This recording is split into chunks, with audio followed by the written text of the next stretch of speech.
दोस्तों अगर मैं आपसे कहूं कि आप एक टाइम मशीन में बैठकर 20 करोड़ साल पहले की दुनिया में जाओ और पृथ्वी को देखो तो उसे देख के आप शायद हैरान हो जाओगे। आज जहां आपको अलग अलग कॉन्टिनेंट्स दिखते हैं ना, एशिया, अफ्रीका, अमेरिका, वहाँ सिर्फ एक ही सुपर जमीन का हिस्सा होता था जिसका नाम था पैंजिया। और सबसे इंटरेस्टिंग बात कि उस टाइम हमारा देश इंडिया अफ्रीका के साथ चिपका हुआ था। तो अब सवाल ये उठता है कि अगर इंडिया अफ्रीका का हिस्सा था तो फिर आज ये एशिया में कैसे पहुंच गया? क्या ऐसा सच में हो सकता है कि पूरे देश के देश हिलके कहीं और ही पहुंच जाएं? दोस्तों हमारी धरती के अंदर एक पिघला हुआ वर्ल्ड है, मेंटल। ये लगातार हिलता रहता है और इसी की वजह से होती है प्लेट टेक्टोनिक्स, यानी अर्थ के बड़े बड़े टुकड़े जिन्हें हम टेक्टोनिक प्लेट्स कहते हैं वो हिलते रहते हैं। इसी वजह से वो पुराना सुपर लैंडमास पैंजिया टूटना शुरू हुआ और जब वो टूटा ना तो उसके दो हिस्से बने, ऊपर वाला लॉरेशिया और नीचे वाला गोंडवाना। गोंडवाना में थे अफ्रीका, साउथ अमेरिका, अंटार्कटिका और ऑस्ट्रेलिया। पर फिर हुआ एक धमाकेदार ट्विस्ट। लगभग 10 करोड़ 20 लाख साल पहले एक बड़ा सा हिस्सा अफ्रीका से अलग होकर एक छोटी सी रनअवे प्लेट बन गया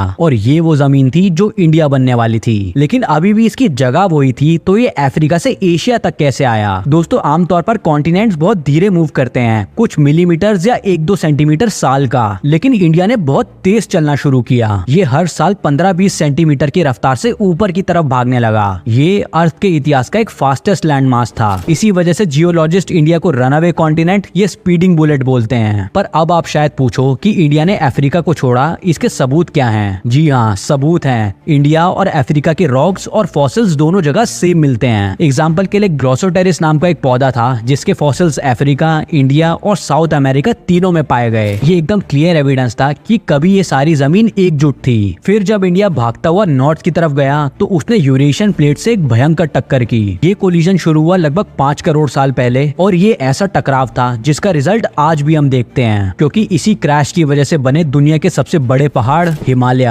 माउंट एवरेस्ट, कंचनजंगा, K2, ये सब पीक्स एक तरह उस टक्कर का घाव हैं। पर आप जान के हैरान हो जाओगे कि आज भी इंडिया रुक नहीं रहा है। ये हर साल 5 सेंटीमीटर ऊपर की तरफ और स्लाइड कर रहा है। इसीलिए आज भी हिमालयस बढ़ रहे हैं और कभी कभी भूकंप भी आते हैं। मतलब इंडिया एक मूविंग वॉरियर जैसा है जो अफ्रीका से अलग होकर अभी तक अपना सफर कंटिन्यू कर रहा है। पर सोचो अगर इंडिया हमेशा अफ्रीका के साथ ही चिपका रहता तो हमारी दुनिया कितनी अलग होती। शायद हिमालय कभी बनते ही नहीं, शायद मॉनसून सिस्टम भी ना होता जो आज भारत की खेती का बैकबोन है। मतलब या तो भारत एक लश ग्रीन जंगल होता या एक डेजर्ट बन जाता। सो नेक्स्ट टाइम जब आप ग्लोब देखो, एक चीज याद रखना, भारत कभी अफ्रीका का हिस्सा था और उसके अलग होने ने ही हिमालय बनाए, मॉनसून सिस्टम को शेप दिया और हमारी जिंदगी को वैसा डिजाइन किया जैसा आज है। सो उम्मीद है आपको कुछ नया जानने मिला होगा। लाइक करें, शेयर करें। हम मिलते हैं अगले वीडियो में, तब तक के लिए बाय बाय।